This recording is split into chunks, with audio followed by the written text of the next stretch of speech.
Fulham host West Ham live in front of the cameras, 5:30 p.m. on Saturday. Cottagers are rock bottom of the Premier League and are coming up against an in-form West Ham. Joined by Luke and Cess. Cess, I know you're going to the game. Craven Cottage, an away day, good day out. Yeah, I know. We're going to be on a boat Saturday on the Iron West boat, so definitely, probably 90%, I will be definitely tanked. I'm not going to lie to you. I'm not going to lie to anyone because that's just me at majority of games, you know. But yeah, Craven Cottage, I know. It's going to be a little bit of a London derby. Can't wait. Last time we went to Craven Cottage, we didn't have the best of times. Kind of lost 2-1, you know. Berbatov, was that? Yeah, Berbatov winner and Nolan got sent off. Yep. Yeah. I mean, describe Craven Cottage though as a stadium. It's like a friendly London derby, isn't it? Yeah, it is because they have a neutral end. Yeah. They have a neutral end, which I've never been in a neutral end ever, but you know, it is what it is. It's also a bit like when you stand in their stands, you feel like you're going to fall through their stand because it's like all temporary seating. Yeah, it is, isn't it? It's just one of them ones, man. It's proper old school stadium, man. But yeah, you know, but it is enjoyable. But Fulham is a good away day, you know. Well, back in the days, it was. Yeah. You know. But, look, you know. Ranieri is back in the Premier League. He's got Fulham. They've not had the greatest of starts to sitting bottom of the league. They've conceded 40 plus goals this season. The goal difference is what, Cess? Minus 24? 24, that's correct. Rewinding back to the start of the season when we were all talking about our predictions, I mean, I had Fulham because I thought their transfer signings in the summer were actually very good, to be honest. Are you surprised they're in the position they're in? No, but I know what you were going to say just then. You were going to say Ranieri's got him playing well now. He's just taken over, and he hasn't. But I guarantee you, he will start doing that against us. that is just the way that West Ham fan. Well, that's what I think all the time, anyway.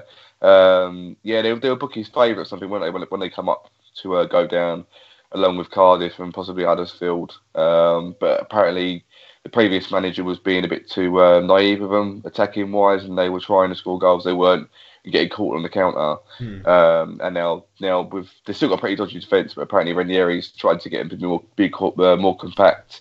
I don't take a massive interest in Fulham and Ranieri, but I just hope that he doesn't start turning their fortunes around against us. I hope that they can do it against other teams, but you know, it would be totally typical if it all started against us, sort of thing, you know. Cess, if you think back to the signings though that they signed, I mean, a player that apparently a couple of players we were rumoured to be chasing, Seri, Mawson.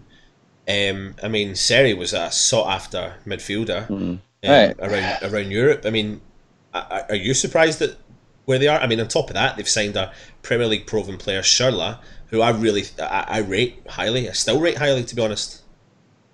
It's crazy because you look at the signings that they made. Like Seri, I was talked highly of him. So another player, Agonisa, but he's suspended. So he's going to miss. Cameroon international. Yeah, that's correct. He's going to miss the game. He's a really, really good. I was tipping him as well, highly as well. Shirla as well. We know about him from like the Chelsea days. Who else is Alfie Mawson? They've got a lot of players. They've got Ryan Sessegnon, they've got Carney and all that, but it just seems something seems to be not clicking there at the moment. And I think with their previous manager, they were trying to actually play football, but like Luke said, they were just getting leaking goals left, right, and centre. Yeah. But as you can see with their goal difference, I'm like minus 24. But you know, with Ranieri coming in, he's trying to like tighten it up. But at the moment, they got that one win. I don't know who it was against. I forgot. But 3-2. It was. I'm just trying to remember what it was. I'm sure I had it here. But I mean, he's got, you know, he's got history. Ranieri's got history in the Premier League. He knows what he needs to do. He knows how to turn things around. I'm just trying to see who that was against. Actually, I'm trying to think now as well. Yeah. Was it Cardiff? Yeah, it could have been Cardiff. Doesn't really. I suppose it doesn't. Doesn't really matter anyway. But yeah. I mean, last time out for us, obviously, we've come off a great win, but Ranieri seems to be sticking with the back four, the solid back four. Alfie Mawson has been playing, although they are shipping goals left, right and centre. Look, you seem to think that, you know, it was Southampton, Fulham beat 3-2. before. Yeah. Actually, yeah, I remember that now. But he's going to be sticking with a back four, and is that something that Pellegrini's going to look at and go, we need to, add to their woes, or is he going to go out in an attacking force against a side that's conceding goals left, right, and centre? Well, in some ways, you'd go, yeah, it would be, quite clever to go out and do that. But another way, it would also be quite naive. You're away from home against a team that needs a result, and it's kind of looking to change its fortunes around since a new manager come in. But on the other hand, we're on a good run of form. We've got a good presence up front. We're good in attack. We've got players who literally just want to terrorise defences, i.e. Anderson. And Hernandez and probably Carroll now as well. That's the thing, though. Now that Carroll's probably going to start now in a 4-4-2 formation, it's going to be tough for the defence to handle. Whereas I think if Perez was starting up front, it wouldn't cause them half as much trouble. So if it's weird, because if I was Pellegrini, I probably would go, do you know what? We're the team that is informed. We're the team that can hurt you. So we should go out and prove how good we are. But there's another way which is thinking, well, we kind of should respect Fulham in a sense that, they're still a Premier League club. They're still capable of scoring goals and getting wins, and not to just go, you're easy pickings, we'll turn you over, no problem at all. I don't think it's going to be like that. I think we've been kind of in some ways naive in the last couple of games, thinking there'd be, walkovers, and it's taken us a second half and a good first 20 minutes of, gung-ho football to get the wins in. So... Yeah. To answer your question and not answer it at the same time, I think go 50-50 basically. Be respectful, but at the same time, give it some welly as well. Yeah. Talk about sitting on the fence, mate. Yeah, I know. I'm good at that. I really am good at that. Yeah. A player that is playing for Fulham is Mitrovic. I was about to say that. Yeah. Yeah. Mitrovic. And I mean, he came in.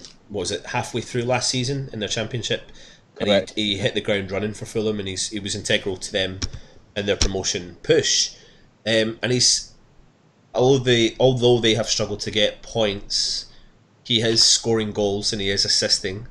We need to watch this guy, don't we, Cess? Oh yeah, we mentioned about him last season when he was at Newcastle before he went on loan. He's got 7 in 16 and 16, yeah, and I think it's 4 assists, something like that. Yeah. And I think he's got the most shots in the team. He's got the most goals, obviously, and he's another thing. Aerial duels. He's got the most in that. So that's going to be a bit of a challenge for Balbuena and Jupe. So, but you've got. I mean, to be fair though, we've got a lot of trust in them too. Exactly, of course. And he's got to get by Fabianski as well. Now that's not me saying or getting cocky and saying he's not going to have a chance, but 7 goals and 4 assists from a team who are sitting rock bottom of the league, and they're struggling to create chances, and he is, being directly involved in 11 goals for Fulham. I mean, that's a danger for West Ham. I'm not gonna lie, I would have took him, to be honest. Yeah, I'm being dead serious. I would have took Mitrovic from last season. Well, yeah. He's gonna be a very big test for Balbuena and Diop. This will be a major test for both of them because he's one of them sort of players that can do a lot of work on his own, doesn't need a helping hand, and he's going to be a brute. He's going to be an absolute bully for him. And I know we've got last 3 games we've won, but I don't think Palace had an out striker apart from Zaha, but he's more or less a winger anyway. Then at Newcastle, I don't think they've got an out striker that really worries teams. Your lighting's really getting me, Anton. I wouldn't worry about it. You dark, but that's why I was laughing before they started talking. I was like, it's a bit of a horror movie going on over there. But anyway, I think it'd be a test for Diop and Balbuena anyway. Do you think we missed out on Alfie Mawson? Do you think that was a blessing in disguise we didn't sign him? That one's clearly fucking not. I don't know. Well, I don't know, man, because we were raving and we did really want him, but then you just look at it. You look. What? Well, oh come on. Do you think it's because he's gone into that? Do you think he's gone into that Fulham side though, where could you picture him as being is he an upgrade on? There we go. Is he an upgrade on Ogbonna? Would he be a great backup plan? Yeah. Well, for me, anyone's an upgrade for Ogbonna, to be fair, but. So your answer, yes, he is an upgrade to Ogbonna. Yeah. Yeah, no, good. So look, you've got some kind of is it the last 5 fixtures or something against Fulham? You've got. Yeah, I know the information I've got, and I've really randomly just kind of half forgot it. I know that the last 5 games we've won the majority of them, and then lost the other 2. It's weird 'cause I use my phone to make these videos, and all the information is always on my phone, which is always very convenient when I'm doing these sort of Yeah, it videos. really is, So isn't it? I'm never the person you should ask to do stats, but basically, yeah, out of the last 5 games, we've won the majority of them. They're always about sort of 3-1, 2-1, 2-0. There's never any like 1-0s or any like 3-0. Right, I think one game 3-0, something like that. But yeah, so they're always kind of close ties. Yeah. So last time out, as Cess mentioned, we got We beat lost. we got beat Yeah. 2-1 to Fulham. Game before that we won 3-0. Game before that we lost 3-1, and then we won the previous two to that. This is stretching back to 2010. I suppose we should talk about West Ham on the day that Mark Noble signed a new extension contract to his career. In theory, he is staying his whole career at West Ham. Probably going to get offered a coach's role after it. Luke, what's your thoughts on the 1 year extension? Before I go any further, for people watching this thinking I'll listen to all the Fulham stuff on the Gift of the Gab, probably is my fault because I was hosting it. I didn't give out much information on everything happening around the club. It kind of centered around Fulham in the last 3 games. So I apologise if this is like a preview, like a Fulham Mock 2 video. But anyway, yeah, it is what it is. Noble, I said it to Seth in the video again, which is why I'm bringing up that point. It's good that a servant is being rewarded. You can't. Well, one thing you can't knock Noble with is his love and passion for the club. And I know people say a lot of times that doesn't wash with being a Premier League footballer. You've got to have talent to back it up as well. But he's not the worst player we got in the team. He in some He's ways by far maybe, not the worst player. but He's not. He's by exactly, far not the best I know. player. I know. Well. Yeah, but you have to have them sort of players sometimes. It's all just they're not great, but they're not bad either. And I think that in some ways, possibly having him back for the last 3 games has been an influence on us and the rest of the players to go out and get the 3 wins. Because you can imagine that, especially in the last 2 games, we would come out all gung ho in the second halves. Surely he said something half time, being the captain, and Pellegrini's gone, go on then, Mark, you have a few words. And bang, we've gone out there and scored the 3 goals in the first 15 minutes. Look, everyone knows about his legs. His legs ain't going to get any faster. I just hope that maybe whatever he does in the time that he's got at the club is spent technically, maybe spraying a good few passes, scoring a few penalties, here and there. But I think, like everyone knows, this will be my last point. I ain't going to drone on about all this, but I think he'll be good for the young players coming through. Declan Rice is going to have a good partner there in the centre midfield until Noble retires.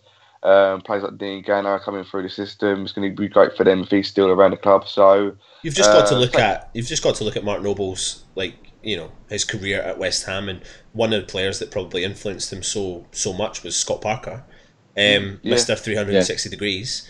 Mm-hmm. And Mark Noble kind of took a lot from him, and he's probably taken on that role at the club. He's born and bred round the corner. He's West Ham through and through.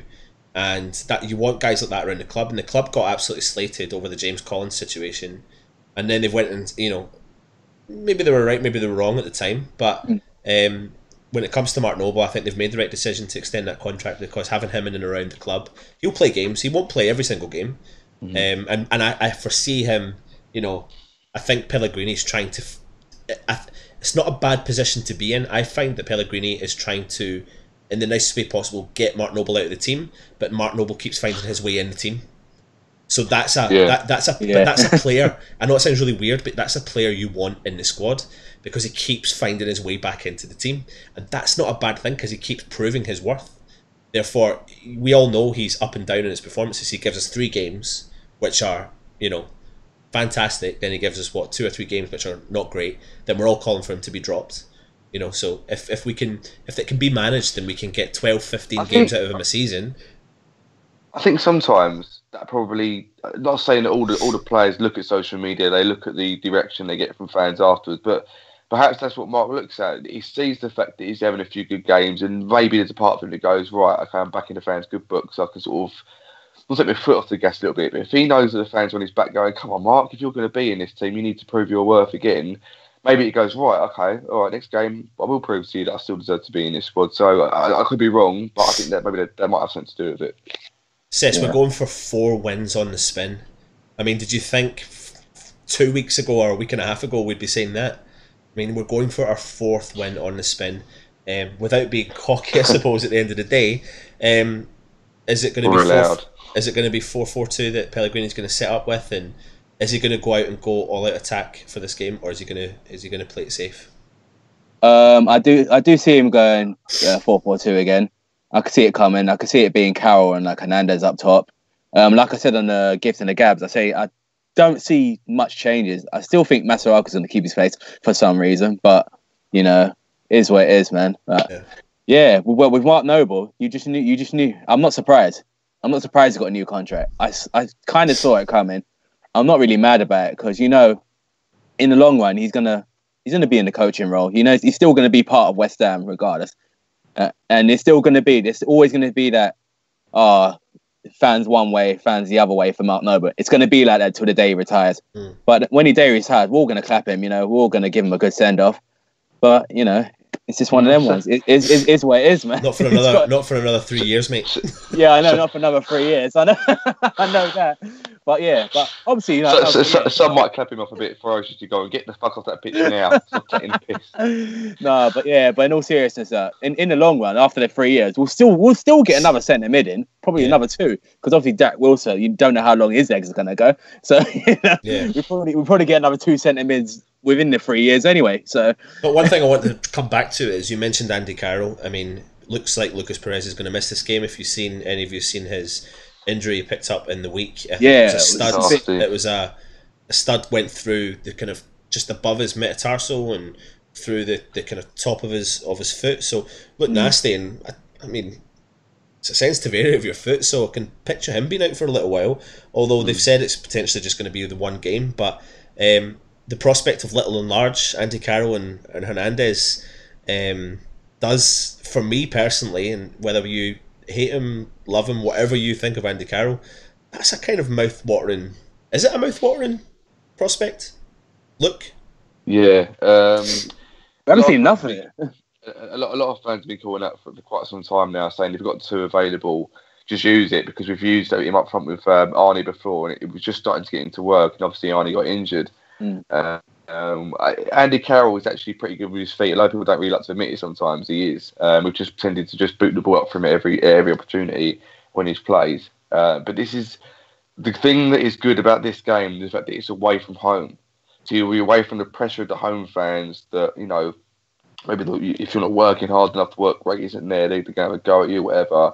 But you're kind of, I think the players actually kind of like playing away from home more than in some ways than playing at home, because there is that stigma still, the pressure of the home fans. Even though I've had 2 good wins and 2 good performances, it's great. But yeah, I think that I'm interested to see it work. I'm really interested to see it happening. I just wonder how if they're going to play 4-4-2, if they're going to keep this Pellegrini style, which is on the floor attacking football. How is he going to adapt to that for possibly 90 minutes if they both play the full segment? Or if we're just going to go, no, just keep knocking it long, keep knocking it down for him and go for it. So it'd be interesting, really interesting. I think, you know, for me personally, and like you said, there is a stigma attached that it's a long ball, and I think when you see Andy Carroll, you can't help but do it, but he can play with his feet. But I think literally it's just going to be like for like. You swap Carroll with Perez, he's going to say play the same way, and you know, if he's there, I mean, there's going to be crosses coming into the box. Yeah. He's going to cause them havoc. It's funny, Sess, we were talking the other day about the impact he had when he came on as a sub at the weekend, and he didn't do much physically on the ball, but his impact was huge. It was absolutely huge, because the defence just panicked and they put extra bodies on him, which allowed the other the team to play and allowed Hernandez to find space and allowed the rest of the team to find space. What is your thoughts on the Carroll situation, especially on Saturday coming? Obviously Saturday when he come on, he did make an impact. Yeah, it was a bit leggy at times, probably due to match fitness. But yeah, like you said, he made an absolute impact when he come on. We weren't being like typical like pumping the ball long, Andy Carroll's typical Andy Carroll headers. It was actually like getting the ball on the floor, moving it around, actually using his feet, you know, Yeah. he actually is good with his feet. I think he's going to do the exact same thing on Saturday. They're going to try and trust him, you know. Yeah. I think they're going to try and trust Andy Carroll a bit more, just get his feet going a bit more, get a bit of movement, you know. It'll give him a bit of confidence as well. He'll think, you know what, yeah, I can fucking do this as well. Let's not get this wrong, guys. If you're watching this show right now, and make sure you get the comments in. Do you believe that Andy Carroll made the impact last week? But we're not sitting here saying that he is our best player ever. You know, whatever. And yeah, we're back to the same. we're back to the. No one was even thinking that at all. We're back to the same old scenario where we're relying on Andy Carroll, who has not got the greatest of records for playing for the club. But at the end of the day, he's there, and we're going to use him because we need to use him because we don't have anyone else that's fit that's going to play around the tactics or the formation that Pellegrini's been going with. So he's there. So why not use him? I've always said it from day dot. He's there, just playing from the start. I'm not interested in him coming off the bench and giving us 20 minutes. If he's there and he's the only striker available, he needs to just play games because it's the minimum. It's the minimum he needs to give back to this club. Well, it's like I was saying earlier. I said to it was quite interesting with the I watched West Ham Fan TV's post-match point, and they was one of the guys was saying that it was interesting that when he come on, Palace the defence automatically played a further line back, anticipating the fact that we were going to just keep pumping balls up to him up top for him to head down. We weren't doing that, and that was probably a major reason why we caught the defence off guard so much. The fact that we got the 3 goals earlier on, because tactically we outdone them, because we thought, no, we're not going to go long ball, we're not going to go predictable football, we're going to play it around you and keep the people up front as a bit of a distraction sort of thing. So it's quite an interesting point, to be fair. That's the thing though. Look, with him, it doesn't even really matter even if they do play a deeper line or whatever, they're always going to put one or more than one man on Andy Carroll for any situation, and that causes impact. And sometimes, you know, 9 times out of 10, even with 2 men on him, he still can win that ball and have the knock-on effect. And the thing I'm excited about the most is Hernandez has got confidence, and you can see it shining out of him.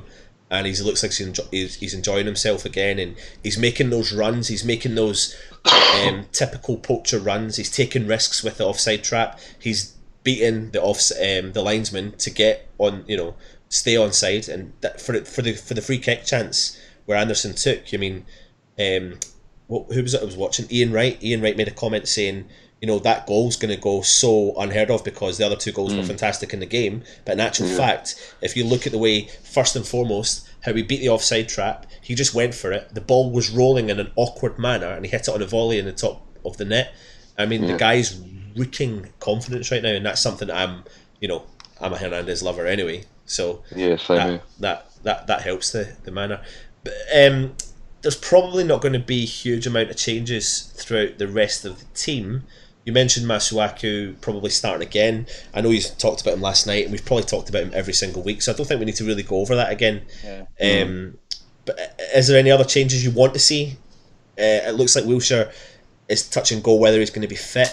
I think I seen something kicking about social media saying that they would like to see him come in. When he came on for the last 5 minutes against Newcastle, you could see he was lacking match fitness. He needs that game time. He needs that introduction into the West Ham side again. But is there any changes, Sesh, you want to see in particular? I don't want any changes, to be honest. I'll keep it the exact same thing against Palace.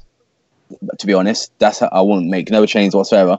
I think fuck it, let's just go for it 4-4-2 again. Yeah. If they're gonna throw bodies at Andy Carroll again, it's just gonna free Hernandez up again. So you know, get him on the score sheet again. So. Yeah. Look, before we go into predictions, you're Pellegrini, you've got a Craven Cottage, you're in front of the TVs, the TV camera. What do you say to the 11 that are going out onto the park? I'd say, can we start playing from the first half as well as the second half this time? Because it has been kind of frustrating since the Newcastle game that we haven't. I mean, we did it against Cardiff. We started off really positively, but then again, we missed so many chances that after a while, it was kind of almost predictable that they weren't going to get a chance. And luckily, they missed a penalty. Against Palace, we were totally, in my opinion, out of sorts until the second half started. So it would be nice to see 2 halves where, even if we don't score many goals or comprehensively get, you know, like the first 20 minutes like we do in the second half, just have a full 90 minutes where we give it a go from start to finish, and don't take your foot off the gas. Don't go, this is only Fulham, they're only bottom of the league, they haven't get the clean sheet all year, they'll be easy pickings. You cannot do that in this league. So it'd be nice to just really respect the match, go for it, and probably go for it with more intent than we have done the other three, because who knows, we might even get more than 3 goals this time. So, just respect the game, really. Go for it. Yep. There's no really other, I suppose, news to talk about. It's funny you do these previews and you don't mention our main man, which was Marko Arnautovic. It's really weird, but as it stands, we'll come on to another topic coming up to January. We'll do a few more gift of the gabs. We'll do a couple of transfer specials on the lead up to that. We're nearly at the transfer window. It's going to be an exciting time again, but we've got really, really important games coming up. Obviously, this is all Fulham. Do you agree with our points? First and foremost, just before we come on to predictions, do you see Carroll starting for the game? Do you see him making an impact? Do you rate Alfie Mawson? Do you actually think we should have signed him and had him as backup to Balbuena and Diop? Do you think Alfie Mawson was a better backup to than what Ogbonna is? Do you fear Fulham, even though they're coming off of not a fantastic run of games? I will just say one thing, if it's all right to do, just quickly. It's actually nice to see that. I'm a massive fan of Arnie, as most West Ham fans are. But it's nice to see that other players are actually getting applauded now, like Snodgrass and Anderson, are now being looked at as well done. They're finally getting some form in, rather than it just being, Arnie's out. Oh, this is a massive worry for us. We've actually got players who can go, no, we'll step up to the plate. We'll start scoring the goals. We'll start providing stuff. And it's nice to see that the team's being looked at now rather than just the main man at top. I tell you what, look, on that, you mentioned Snodgrass. Special mention to him because even when he started to play well, I still could pick negatives. But see, now I physically can't. I can't actually fault the guy. Neither can I. He literally looks like he lives and breathes our club. He looks like he actually genuinely loves our club. And when he plays, he gives it everything. And he's been doing that when I was still slagging him off. So I'll hold my hands up and say, Yarmolenko. But Snodgrass is coming and proving his worth. And he's literally, number 2 or 3 on the team sheet? I said number 1 personally, but that's just me because of his work rate. I know everyone's going to say, but we've got Anderson, blah blah blah. But Rice, and Rice as well. But I'm just going. Obviously, I'm going by work rate as well. Yeah. I'm not saying Rice is not. But it's a nice position to be in. It's a nice position to be in when we've won 3 in a row. So that we feel like we can big up our players that we slag off week in and week out before that. Celebration itself was insane. You mentioned that Declan Rice, for me, he is unbelievable. Zabaleta's been fantastic in these run of games. Anderson is just proven his worth again. But then you've got the player like Snodgrass who has had a rough ride since he's joined West Ham. The board dug him out. He's come back and he's to come back from that. I think we put a post on our social media sites to say how to turn your career, something like how to turn your life around, how to turn your job around, and written by Robert Snodgrass. Top marks, Snoddy. Fair play to him. Fair play to him, and certainly didn't think I would be saying that. But let's get on. Do you agree with us on Snodgrass? Do you agree with me on Snodgrass? You need to get your comments in below because we always like to answer what you say. And if you agree with what Luke says, the Snodgrass loving man, Wolverine lookalike there. I'm very long, I was going to say. So let's go for predictions. Cess, what? He used to be Tango Man. It's now Wolverine looking man. So I'll take the Wolverine over the Tango Man any day. So we do read your comments. So if you got any abuse, I will be reading your comments. You have to again before we do the predictions. You have to hit that like button on the show as well. Let us know that you're watching. Also, let us know your predictions below. Cess, go for it. Give me yours. I'm gonna go with 3-1 West Ham. Good man. Yep. Goal scorers. I'm going to go for it. I'm going to go with Anderson, Hernandez brace, yeah. I'm going to fuck it. Good man. I like that. Look. I am the most nervous I've ever been for a game this season. I mean that honestly. I don't know why. I don't know if I should be nervous, but I am really ridiculously nervous. But having said that, I'm just going to go for this one. I'm going to go with my most positive prediction of the season yet. And I'm going to say 4-1 West Ham. Yeah, I know. I'm going to go with my chest. Anderson bagging a couple more, and then Hernandez and Carroll getting one each, and then because we've just said he's not doing very well at the minute, Seri's going to score absolutely banger in like the 90th minute or something just to get a goal back from Fulham. So, or Mitrovic might get a goal, but yeah, 4-1. Well, good, that's a good one. I'm going to go for not cocky, but a hard working 3-1 win. I think there's going to be 3-1 with you, innit? Yeah, but I've been quite close the last. To be fair, I've been quite close the last three weeks. It's been probably my best run of whether I predicted Newcastle. I mean, who the fuck would predict 3-0 away from them? Not me. Big Anton did. So you're probably the only one that did. Because I thought we'd draw that. And when I was there, I was gutted, mate. I didn't put money on it because the odds on that were fantastic. But you know, I'll go 3-1, hard-working victory. I'm going to go for a random goal scorer. I'm actually going to go for, it's time for Diop. He's getting close. He's coming up there. He's winning the headers. He's getting there. So I'll go for that. I'll go for an Anderson and a Hernandez goal as well. But get your predictions in below. Make sure you let us know what your thoughts are. Do you agree with Cess's predictions of 3-1, my prediction of 3-1, and Luke's or Wolverine's prediction of 4-1 right there. So listen, I'm trimming this bad boy up.